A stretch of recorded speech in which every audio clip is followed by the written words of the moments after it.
What is Take Back Enterprise? We are a nonpartisan 501c4. That's a nonprofit. We're organized simply to educate the citizens on issues that we feel are important. We are not a PAC. We're not a political action committee. We are not, and we cannot support political candidates directly or indirectly with our money and with our activities. So just clear there. The advantage of being a 501c4 is that we do not have to file campaign finance reports because we're not a PAC. We're here simply to educate the employees, the citizens on important issues. So if you give to us, it's anonymous. We don't have to report. We're not going to report our donors, how much money we've been given by our donors. We'll tell everybody how much money we have, but we won't tell anybody how much money individual donors have given. So your name will never be divulged. Our email list is kept private, so no concerns there. That's why we organize like that, so that people could have an avenue if they felt that they didn't need to support a political candidate for any other reason. You know, they could give to us if they felt like they supported what they were hearing. All right, how did we get here tonight? Here's a quote, not sure who to attribute it to, but sometimes events conspire to make a common point. There's been a lot going on in Enterprise, as most of you are probably aware of, that a lot of people there's a lot of dissatisfaction, distrust out in the community. All of you are probably here for any number of reasons, whether it's a sales tax issue. I know that's one issue that, probably the issue that got my attention the most last summer. Was personally what got me looking around and seeing what was going on in our city more. Some of you here for school board issues. Some of you here because you're dissatisfied with the way the skate park was going, or the West Side community was being treated, or many other different reasons. I've heard many other different reasons. That's why we were formed, was because there were all these different groups that were dissatisfied with things in the community, and we felt that there was, a recurring theme with all of our grievances. So we formed Take Back Enterprise. Our mission is to educate and inform the citizens of Enterprise about issues affecting them and their children's future, and to promote open government. Our mission is not, again, I told you why we were here, or why we became interested in what was going on in our city. But Take Back Enterprise's mission is not lower taxes, whether it's sales taxes, property taxes. It is not turning over the school board. It is not to build a skate park. It's not zoning issues. It's not personal vendettas. It's not any of those things. That's not our mission. It's not why we formed. That might be what got us interested in forming such a group. That is not Take Back Enterprise's mission. I think it's just as important to talk about what we're not as it is to talk about what we are. Our vision for Enterprise is that of a city that is growing, vibrant, and pleasant to live and do business in. We believe our government officials should respect all citizens and businesses and should be accountable to them. We believe our city government should seek to be open in all it does and should seek to educate the public about all of its activities. Again, I said earlier, one issue that really got me personally involved, or the issue that got me personally involved, was the sales tax issue last summer. It wasn't necessarily that we were raising sales taxes or whether we needed it or not. That is not my primary grievance. My primary grievance, and some others in the room, I'm looking at a few others, especially independent retailers in town. We were much more concerned with the way it was done. And when we look back on it after it was passed, we all kind of looked at each other and said, shame on us. Shame on us for not being organized earlier, for not having our act together, for not having a platform to get the information out there. Because the fact of the matter is, it was introduced on about June 20th in a work session. The ordinance was introduced on July 1st when we were all out of town on vacation. We came back the next week and everybody's like, what are we going to do? So we asked for patience. We asked for the council to put it off. We cobbled together some information, which I'm going to show you here in a second, and nothing. You know, we felt that their attitude was, let's pass it, let's get it over with, let's ram it through, everybody will go back to their busy lives. So that was kind of the genesis, at least, of the retailer arm of action. How we got involved was kind of the shame on us for not having our act together soon. So the slide here is just a picture of the public forum that many of you attended. I believe it was on about June 20th, where everything was just kind of rolled out to the public. Reed Clark asked a question that pertains to this slide. Reed, you mind recounting your question? They talked about the growth of the city, that it had grown by 27%. So I asked the question, if the city's grown by 27%, then the revenue from the sales tax should have grown by at least that amount. If so, where is that money going? The response was... Yeah, the basic response in a nutshell was, which you can find the full audio and video, or you used to be able to on Southeast Sun's website. The response in a nutshell was, if we had had 27% growth in sales taxes, if we had had the 27% growth, we would not be having this discussion tonight. So fair enough. If sales taxes had kept, and you know, those numbers come from about 2004, I believe, to 2014. They're talking about 27% growth in population.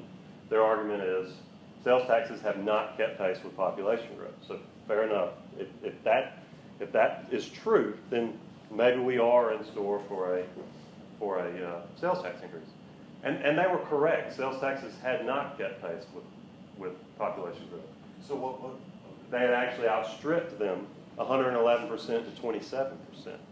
And this kind of goes back to the shame on us. We didn't have any way to inform the public. We didn't have any way to get it out there. It was all passed and everybody had forgotten about it by the time. So again, if we want to discuss the merits of the sales tax, let's do that. But let's not discuss it with half-truths and you know, just patent falsehoods. And the fact of the matter is, they were presented with this information in that week between when it was introduced and when they passed it. The council was presented with this information. They had this information, and that's why we were begging to delay it so that we could get the information out and have a real conversation on the facts. So I'm not going to bore you with a lot of statistics, but you'll see here that sales taxes from 04 to 14, 15 was a projection at the time, but it so happens that our projections are holding pretty true.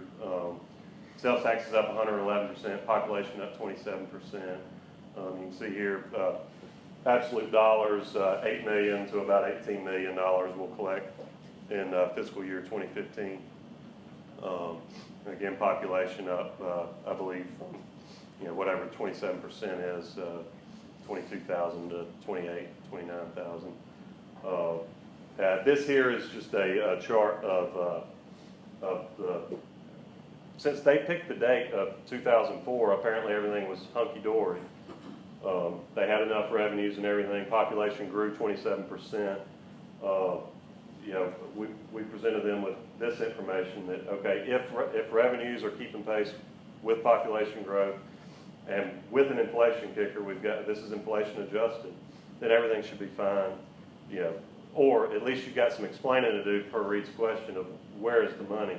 You know, you're needing new firefighters, you need new policemen, you're needing all this. Where did all this growth in revenues go? And of course, we didn't have time to get all those questions out in the public and answered before the city council passed it. Again, I'm not sitting here saying that our goal is to rescind this sales tax and roll it back and all that. That's not what this is about. This is simply about showing you all business as usual of how they get things done. Interesting graphic here. One of the city's talking points is the credit rating. Again, I'm not going to bore you with a lot of information here, but as you can see here, this is the prime ratings. We're at a AA3. You know, they'll throw that in our face real quick, talking about fiscal responsibility, saying we're this and that. First of all, there are 2 higher credit ratings, so we don't ever hear that. But one thing that we need to respond with real quickly, and that was July 22nd, 2015. A couple months ago, getting some bonds floated for the meter change they're doing with the water department. So that's a very recent credit rating, which is admirable. It's a good credit rating, not taking anything away from it. But one thing they don't talk about when they're talking about their fiscal responsibility is the 5 new sources of revenue they've created in the last few years. Everybody knows about the half-cent sales tax increase after the tornado passed by the council in 2008. That was a 17% increase in sales taxes. Produces about $2.25 million in revenue. The hotel and lodging tax was passed the following year, 2009, went into effect in 2010. This was a 300% increase in taxes in that particular tax, from 2% to 6%. Produces an additional $300,000 a year. That means that the hotel tax is a total of $425,000. The fire tax was passed by us in 2010. This is a completely new tax, produces $300,000 in annual revenue. The 3.5 mil ad valorem tax, which replaced the nursing home. That tax expired. It was technically a new tax. Had to go to a referendum through the State House and then to the voters. The voters passed that. That produces an extra $950,000 in revenue. And then last year we got another half-cent sales tax passed by the City Council on July 15th. That represents a total increase since 2008 of 33% in sales taxes, from 3% to 4%. Keep in mind the county gets a penny and the state gets 4. So of the city's share, they went from 3 to 4. That's a 33% increase. Again, that half cent produces another $2.25 million. All these are approximate. So in summary, while they're bragging about their fiscal responsibility, how would everybody in this room's credit rating be going if they had 5 new sources of revenue since 2008? So all in all, it's a little over $6 million a year in annual revenue increases they passed. All right, moving on to some of the things that Take Back Enterprise is going to be doing. We're going to be presenting the community with facts. We get asked questions. We'll do the homework, and this is just one thing that we think is compelling. This is the last 10 years of the council's voting records. There's been 244 council meetings. 2,575 issues have been voted on. None of those issues have been defeated. None of those issues have been anything but 4-1. Three issues have been 4-1. All in all, 12,000. This is through August 4th. This is not. There's one meeting that is not included in these. The August 18th meeting. All in all, 12,539 yes votes. That's for 99.98% to 3 no votes, 0.02%. Here's our individual council's voting records. You can see it's either 100 or 99.9, 244 council meetings. What are some of the things that come to mind when you see numbers like that? 99.98%, or actually 100% for either 4-1 or 5-0. 100%. Nothing ever came close to not passing. No vetoes. Nothing like that. Some of the things that come to my mind is things like groupthink, yes men. Where are these decisions being made? There's no way 5 grown men agree that much. Where are these decisions being made? And they have been kind enough to post their work session minutes. If y'all have had time to go online and look at those, the decisions aren't being made in the work sessions either. Apparently, all those revenue increases, none of they're not being discussed in those work sessions. They aren't being deliberated by the council in those work sessions. So where are they being deliberated? Our demands. So we're not here with only complaints. We want to bring solutions to the table. We've got ideas, and we've got demands. Take Back Enterprise is a movement to improve government by making it more transparent, participatory, and collaborative. Take Back Enterprise will help build the public's trust and satisfaction in government, will improve government's delivery of services, and will create new opportunities for innovation. So we've got a 3-legged stool here: transparency, collaboration, participation. Give you some definitions here. Transparency. To increase accountability, promote informed public participation, and create economic development opportunities, the city shall expand access to information. Participation. To create more informed and effective policies, the city shall enhance and expand opportunities for the public to participate throughout decision-making processes. And collaboration. To more effectively fulfill its obligations to citizens, the city shall enhance and expand its practices of cooperation among city departments, governmental boards, other governments, the public, and nonprofit and private organizations. So what we're asking here, we're not going to present the city with a checklist and say you need to check off these boxes, you need to get your work session meetings online, you need to put your check register online, you need to broadcast your meetings on public television. That's not what we're asking for. We're asking for a culture of openness. So moving on here. Furthermore, the city should develop a legal framework to grow a culture of open government and should seek feedback about the effectiveness of its open government efforts. The council and mayor should commit to working with city officials, departments, governmental boards, and the public to implement open government enterprise. So again, it's not a checklist, this is a culture. Those things that are on that checklist, which we can make for them, are a requirement when you have. Those things just happen when you have a culture of openness. So one of the questions we've already gotten and we'll get is, who's doing this? We don't see anybody around here doing it. We don't see Ozark doing it. We don't see New Brockton doing it. We don't see Dothan doing it. But first of all, we shouldn't necessarily strive to be like all them. We should strive to lead in this category. So that's what we're asking for. But there are some communities around the country that are doing a much better job than we are. That we should look to as examples. And some of them may be good in one category, some of them may be good in another. We can emulate this city that's doing a good job of this, and this city doing a good job of that. Maybe we can come up with our own fresh ideas. But there's a city in South Carolina, I'm sure many of you have heard of it, Beaufort, South Carolina. City of about 12,000, second oldest city in South Carolina, budget of about 19.8 million, a little less than 20 million. By comparison, Enterprise, 26,500, this is the 2010 census, budget of approximately 44 million. So you see there, 12,000, 20 million, 26,000, 44 million, roughly half our size. Just take a look at Beaufort's efforts for transparency. Beaufort employs a system called OpenGov, which I've actually done a little research in. They've done a demo for me. And Beaufort's actually on the same accounting system we're on. It's called Munis. This system bolts right on to our existing accounting system. It goes on our website. You can drill down to the transaction level in the city's checkbook. Yeah, I'm sure y'all can't read what's going on here, but it's pie charts. Listing information. This is live. This is, it may not be live as of this morning, but it's updated very often because somebody's not sitting there keying it in. It's bolting on to the existing accounting software. As that software is updated, it's updated. So I've been quoted already between $7,000 and $8,000 a year for this tool. So for the price of a mural, we can have about 3 years of financial transparency.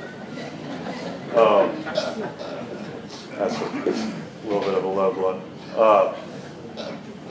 Ballotpedia. I don't know if any of y'all are familiar with Ballotpedia.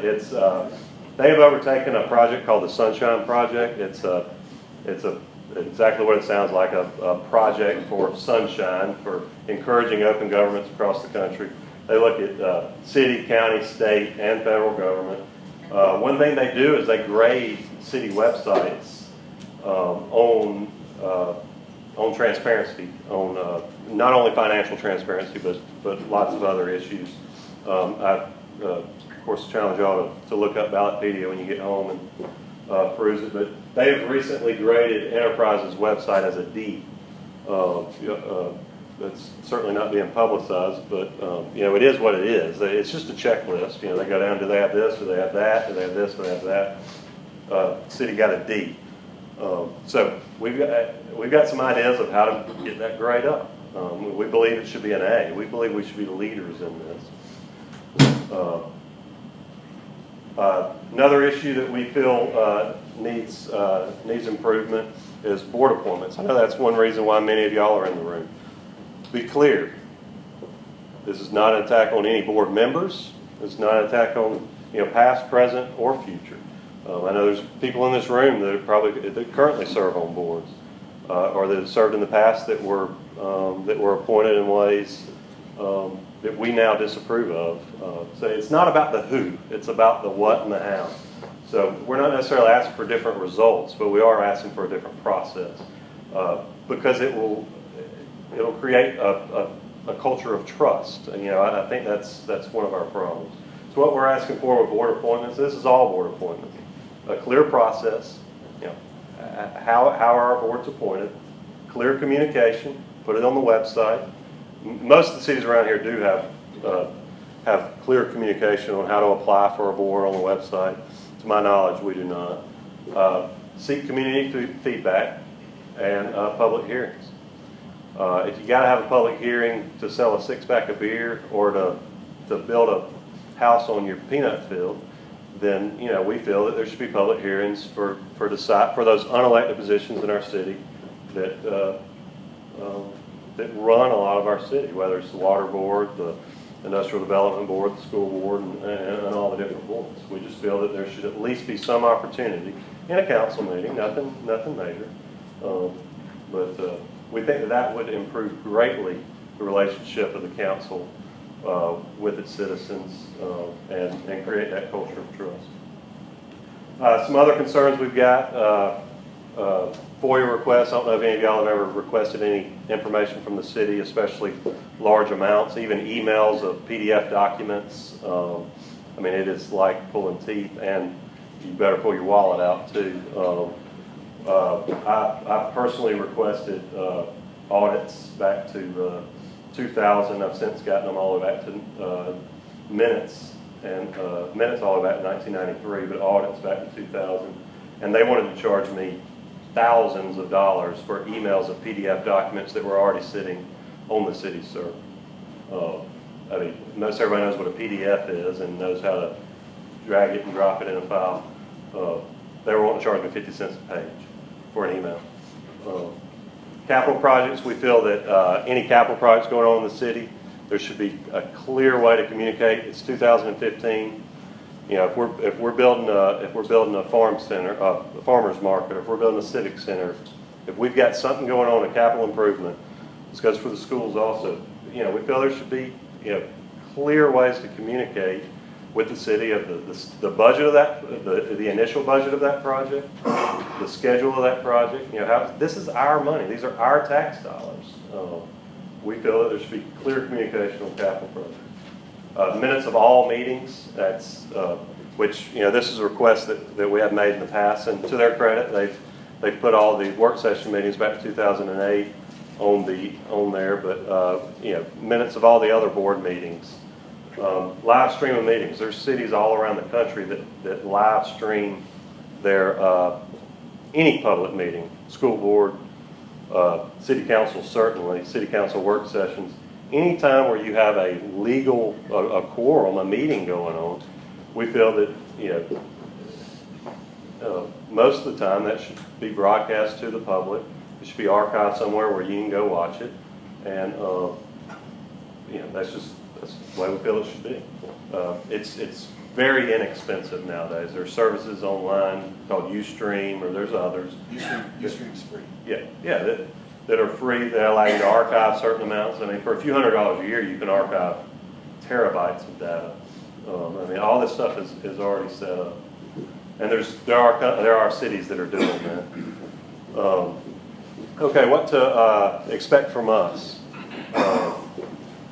Our website is up live now. We've got our first blog post up, so I invite you all to go to our website, it's takebackenterprise.com.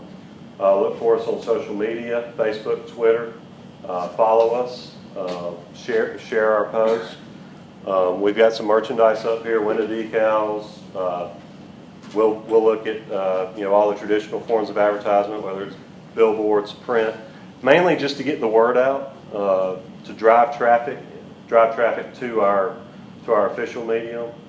Our website, Facebook, Twitter will probably be where most of the information will come. We're not going to have a powwow every 6 weeks, and because we just feel it's much more effective. We can reach many more people by using these.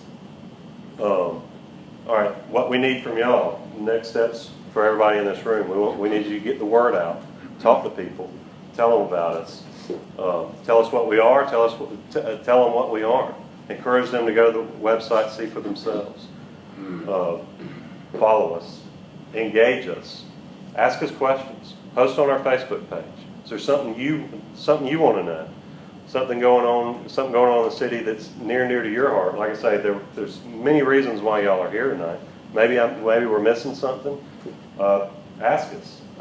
I'm not saying we're going to fill every single request, but use us as a platform to file FOIA requests, to go downtown and to get this information, and be available when called upon.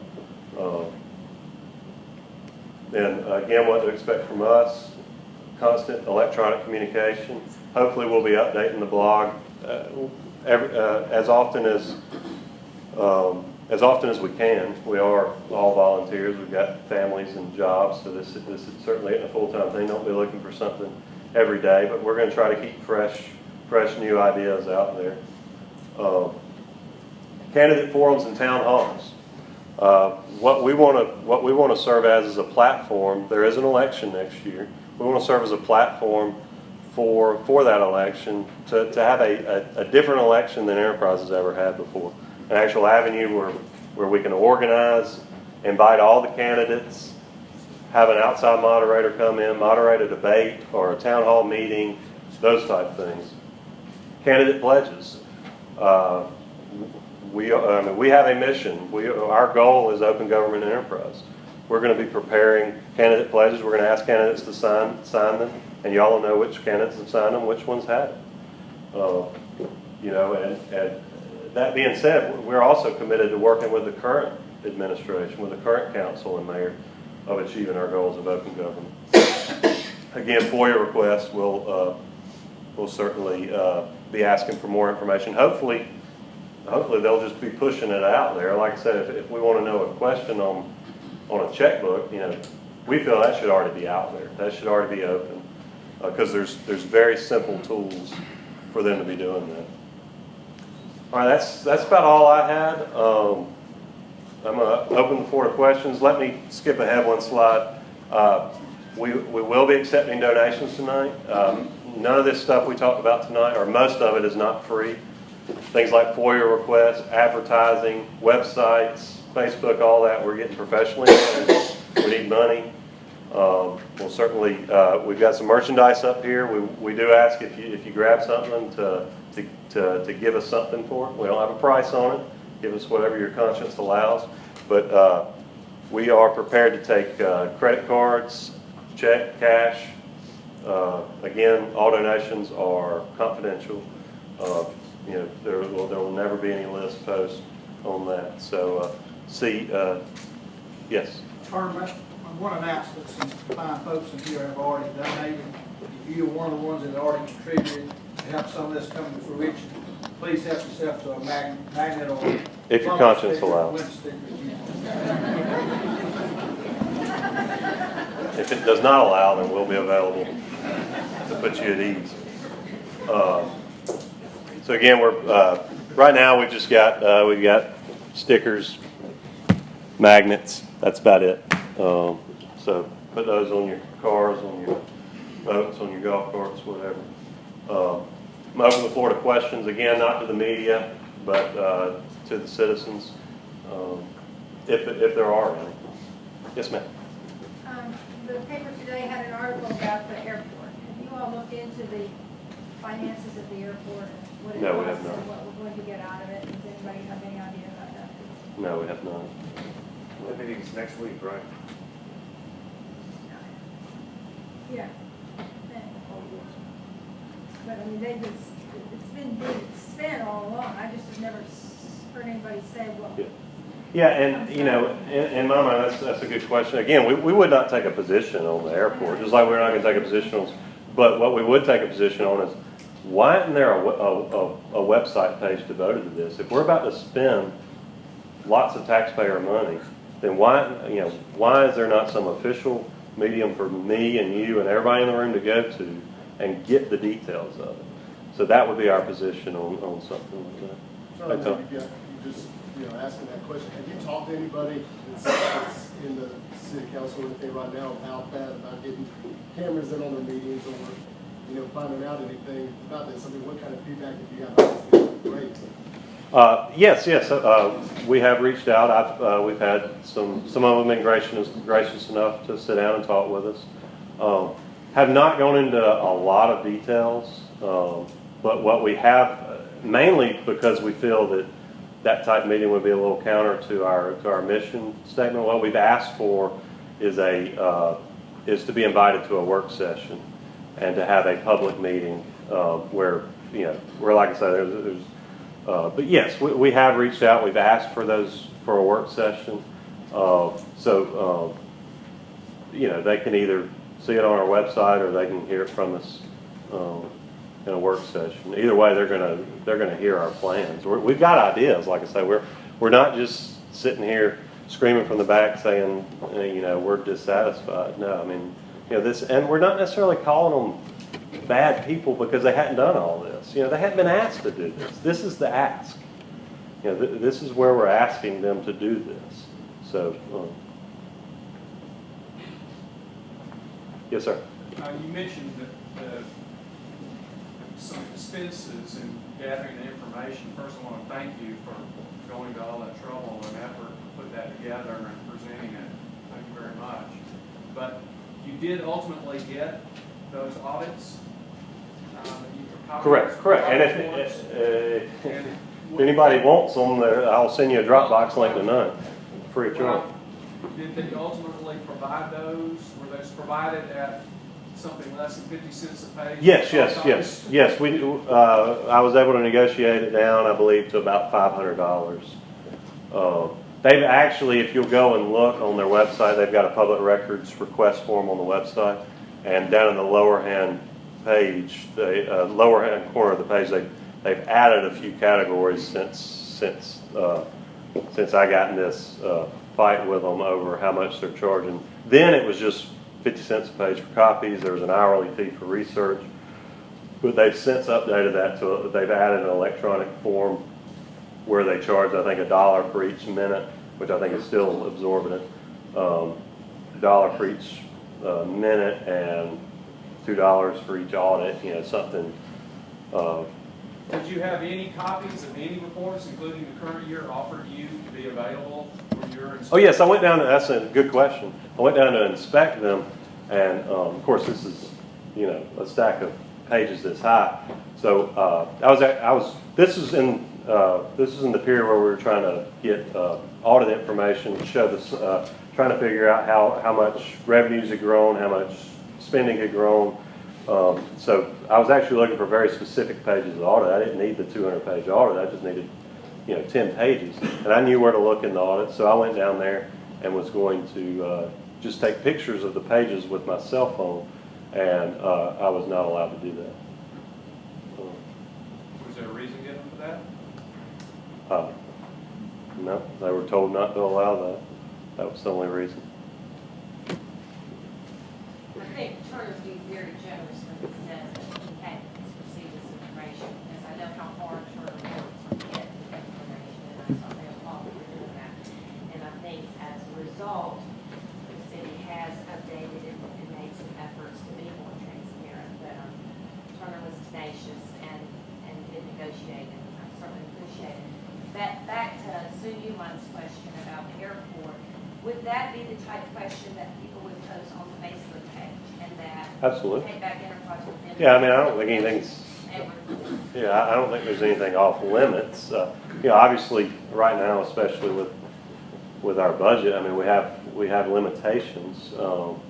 But the first thing we're probably going to do is turn around and ask the city to issue make it easy on us. Issue a press release answering our questions.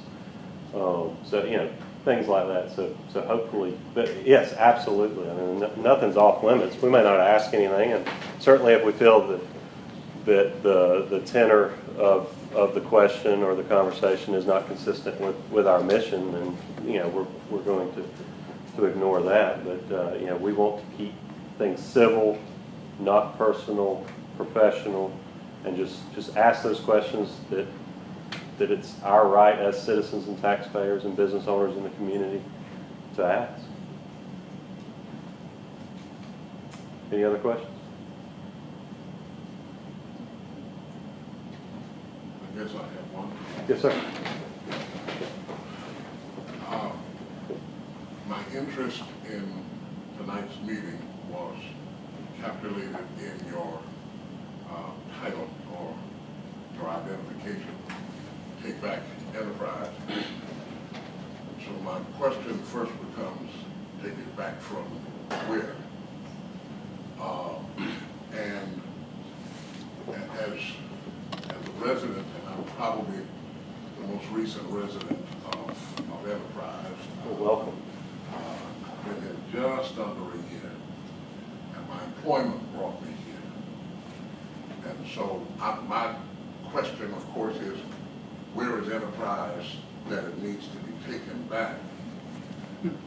And let me then say that I become scared when those kinds of statements are made. I've listened closely to you, and you've not had difficulty getting any information. Well, that. Let me just say that based on my listening to you, the difficulty in getting the information has not been that bad, and there's always can be improvement. I guess that's kind of where I am. I then watched closely the comparison between Beaufort and Enterprise, and they're clearly two different sized cities. And I'm all for the open and transparent piece. Let me be clear.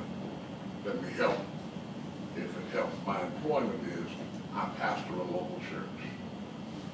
So everyone always believes that all the money that's raised every Sunday goes to me. I just wish I would get it. So the moment that there is a problem, I'm the first one to be blamed, and there are a host of people. What people clearly know is, one, I don't collect it, I don't count it, I don't deposit it, and there are folk who do that. If there are legitimate concerns here, and I'm not arguing that there aren't, but you're not a PAC, you're nonpartisan, and that's also good so far. If there is a question about those who are currently serving, which is the inference that I get, would it not be in this group's interest to seek after individuals to challenge current leadership? I mean, that's certainly up to the people in the room. But like I said, our mission, Change the process. our mission is not about the who's. Okay. It's about the what's and the how's. That's about changing my the question process. is, Take Back Enterprise. I'm less concerned about next election. I'm concerned about 2020, 2024, 2028, and keep on going. We want to develop a sustainable culture. It doesn't matter who the who's are. We know we're going to know what's going on.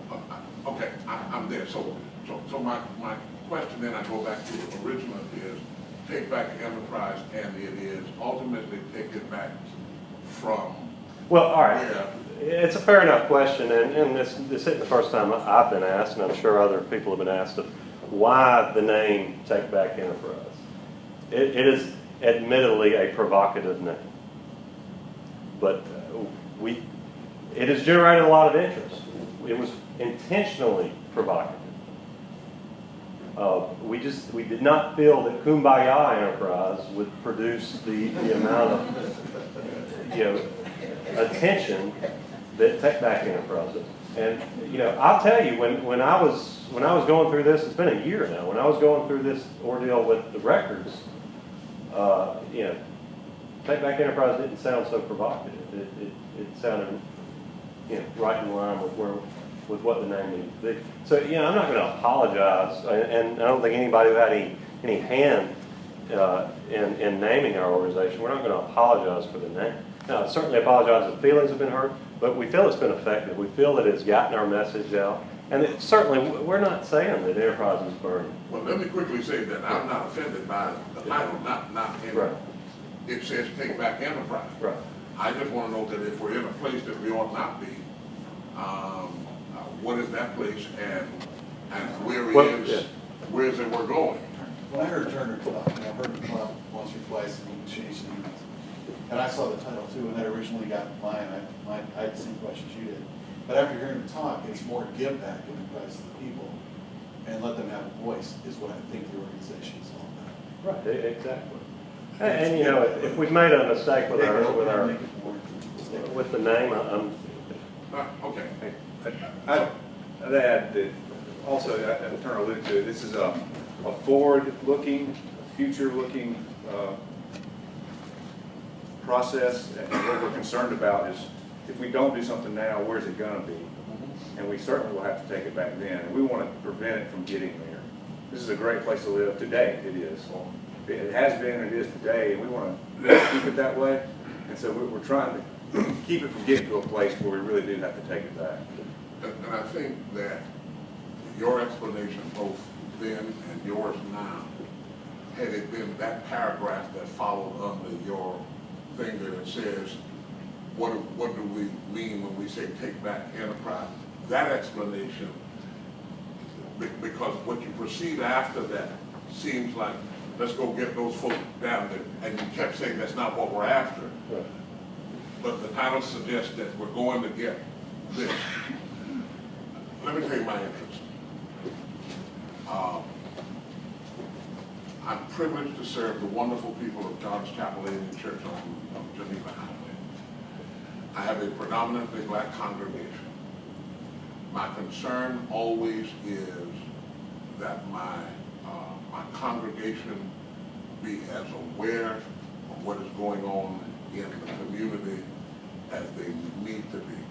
I firmly believe that Christ was as concerned about the political behavior in the time that he lived and expects the same of those of us who are entrusted to the leadership of our congregation. And so, and I was only browsing, and I was somewhere else, and some other site I was on showed me Take Back Enterprise, and I wanted to know if it had moved somewhere, and I didn't know. And so I wanted to make sure my address was good, and so that's where I found it, and so on. I've tried to make myself know the leadership of this community and talk to them about concerns that I have with my local church and with members of my church. So all I'm saying is that your title certainly got my interest, and that's part of the reason I came. I acknowledge your reasons that you've given tonight, and I think that if it says it somewhere, what you said certainly to us tonight might even help you even more in your growth. Well, yeah, and thank you for your recommendations. That's one reason we're here tonight, and that's one advantage of having the website is that's where we can control our message, and I think that probably some of Michael's language tonight, some of your recommendations, absolutely could and should be added. Some of it is there. Yeah, we've got if y'all go home, we've got a blog post. We've got a blog post up, takebackenterprise.com. We'll blast it out tonight, especially if y'all gave us your email address. Like us on Facebook, and you'll be sure to see all that.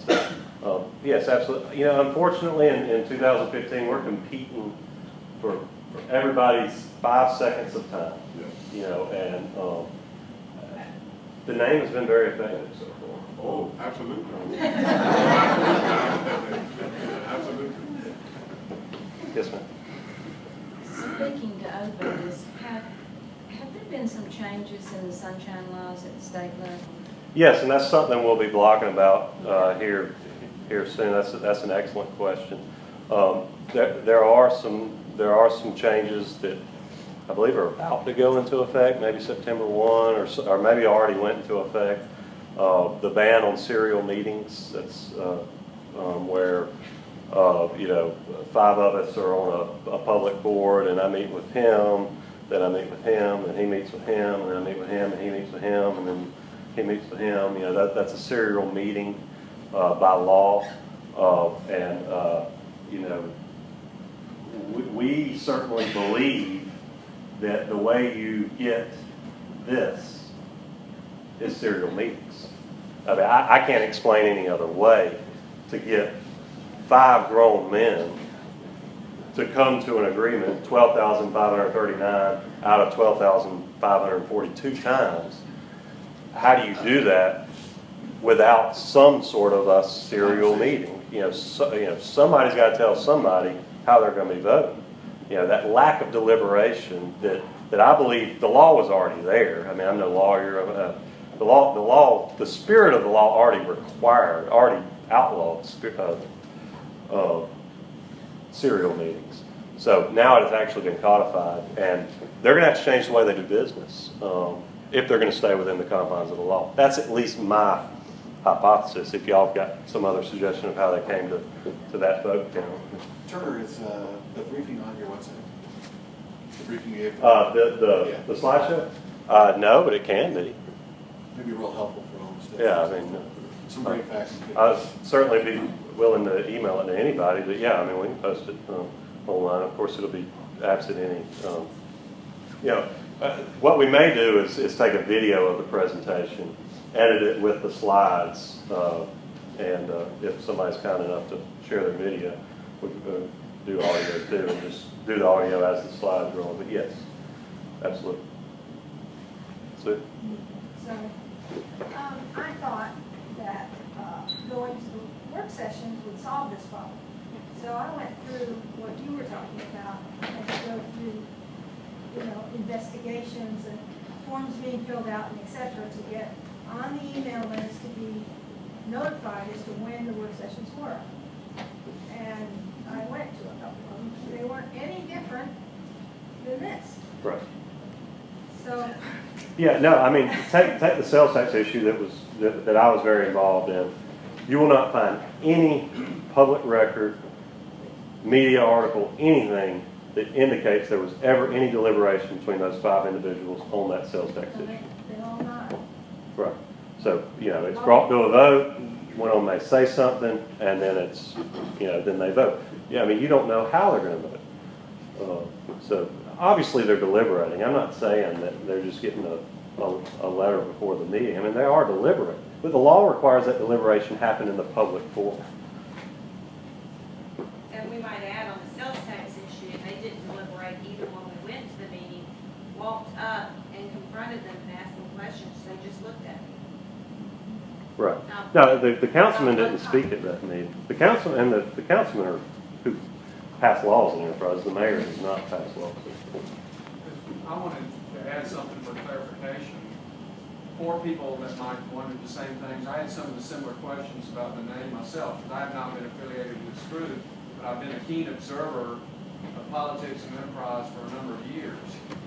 And an important thing to note that I think was just pointed out, but to reiterate, this lopsided portion of yes votes versus no votes, these agreements, these were on votes at a meeting, and the vast majority of these votes took place where there's essentially no discussion. Right, and that's what I'm talking about, the deliberation. There was no discussion. Right. And I've been to many of those meetings, and we're talking about transactions ultimately involving tens of millions of dollars. So I'll give you an example. August 4th. And those kinds of expenditures, with the length of time associated with those expenditures, deserve to be considered in the public eye public's business needs to be public. I'm not so careful about not wanting to insult people. I think it's absolutely unacceptable that this city spends tens of millions of dollars without any public discussion of the issues at hand. It's just not acceptable. And we need a different culture of that happening, and the people that, maybe the same people, and maybe a different group of people, but the culture itself needs to change. It needs to be one of openness and availability of information, so we have informed citizens, not don't worry your little head about it kind of approach to it. When you get home tonight, look up the August 4th, 2015 minutes. An ordinance was introduced to float a little over $4 million in bonds. It was the bond issue that they just got graded on by Moody's. Rules require the ordinance is introduced. It'll be, I think, 14 days, or there's a time period where the public can review the ordinance. They suspended the rules. $4 million. Suspended the rules and voted on it right then and there with no discussion, no deliberation. This was 3 weeks ago. Yeah, I'm not saying that the issue didn't need passing. I'm sure we're going to enjoy our wireless meters, and it'll probably save the city money. I'm not saying that, but you know, $4 million, to your point, no discussion. I have a question. How can they justify telling everybody there, we have open meetings, you can come to our work sessions, when their work sessions are at 12 o'clock? Well, In the middle of the day, then you go to the school board, and they will have call board meetings at 2 or 3 or 4 o'clock.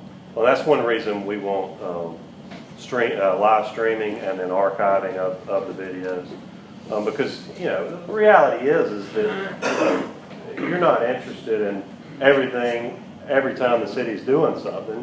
Whatever station in life you're in, you might be interested in what the city's doing now, and then 6 months from now you're not. But when you do become interested, you need to be able to, we feel, in 2015, pull up that video and look at it. See, what does my councilman think about it?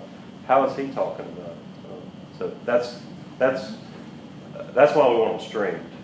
That way they can have their 12 o'clock meetings, but you know, we can watch them when we get home from work or over the weekend, you know, whatever. Turner, my interest is at a peak and everybody's excited, and I know they want to show their love for this organization. Are you going to touch on, or do you want Michael to, about the websites up, what they can do there, and also including help fund this You get project? the website on.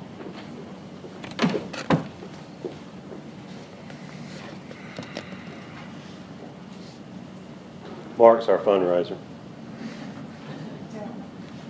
The website is up, and we got just one post up there now. We'll obviously be adding more posts to it, and then even more information as we move along. But you can follow us on Facebook, Twitter. There's a place to sign up on our newsletter. You can do it tonight, or you can guide people to our website, and they can sign up there. You can also donate. We've got a secure PayPal account that will take your payment via credit card. And again, this is all anonymous. If you'd like to support us that way. There's an About Us page, which covers a lot of information we covered tonight.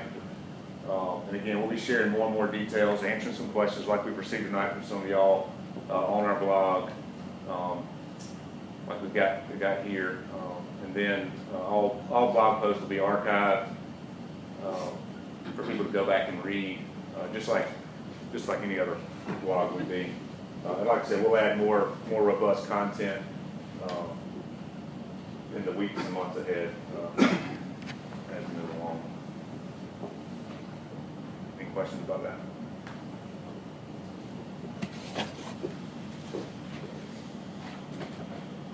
Yes, sir. I know several of y'all were at a board meeting in which they named a new board member to the Board of Education. They walked in, started the meeting, one person was nominated, it was seconded, they voted, they ended the meeting and left. Afterwards, I asked the councilman, how could that have happened? Because I know several people in the community had suggested names for consideration, and he made a comment. We made a few phone calls and discussed it. We felt like this was. They had a serial meeting, And which was not illegal. It was not illegal. but that's just an example of what's happened, and that kind of answers your question, sir, as far as things that have happened in the past.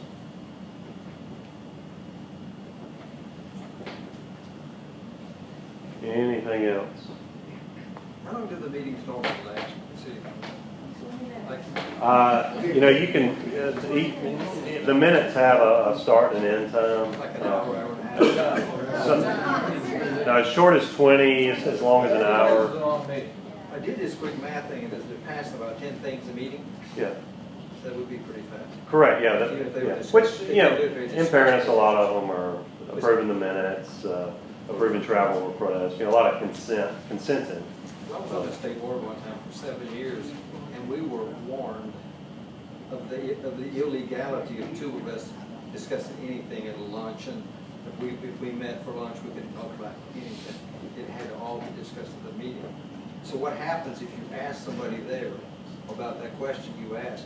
Do they answer that question, or are they just About the serial meeting? the serial meetings? But I'm not sure they've been asked since, I mean, I know they've been asked. I mean, I've discussed it with my councilman, how business gets done.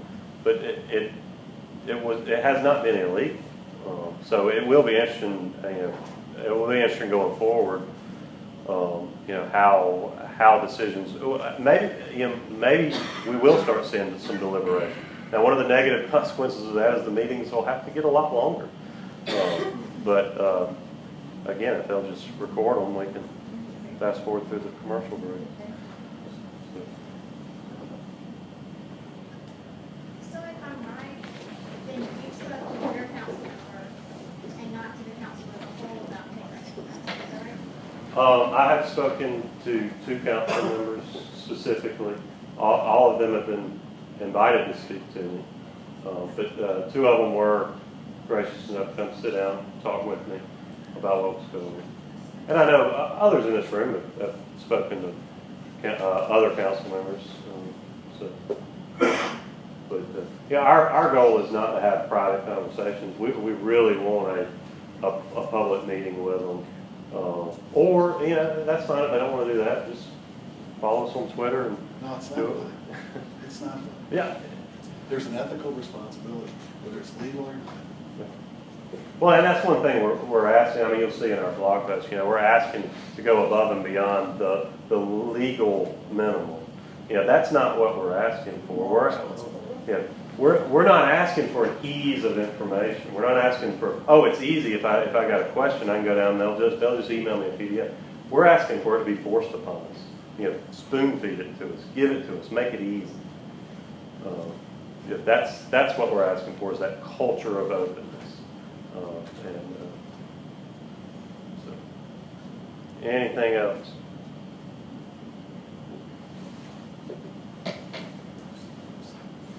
Huh. We got decals, magnets, and we've got our credit card machines.